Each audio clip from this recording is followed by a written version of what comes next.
សូមគោរពជំរាបសួរដល់ពុកម៉ែបងប្អូនទាំងអស់គ្នាសូមស្វាគមន៍មកកាន់ Channel វិថីឆ្នោតថេងណាមរបស់ខ្ញុំបាទសម្រាប់ថ្ងៃនេះ Admin មានលេខតម្រុយពិសេសរបស់ឆ្នោតយួនប្រចាំថ្ងៃទី8 ខែ 11 ឆ្នាំ 2025 នេះដូចនេះ Admin មិនចង់ចំណាយពេលវេលារបស់ពុកម៉ែបងប្អូនយូរតោះមកតាមដានលេខតម្រុយពិសេសទាំងអស់គ្នាលេខតម្រុយថ្ងៃនេះ Admin មានលេខតម្រុយទី1 OS 60និងលេខពិសេសចុងក្រោយ OS 80សម្រាប់លេខតម្រុយពិសេស2លេខមាន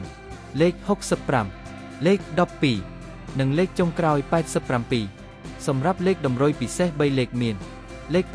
527គុណលេខចុងក្រោយ851គុណ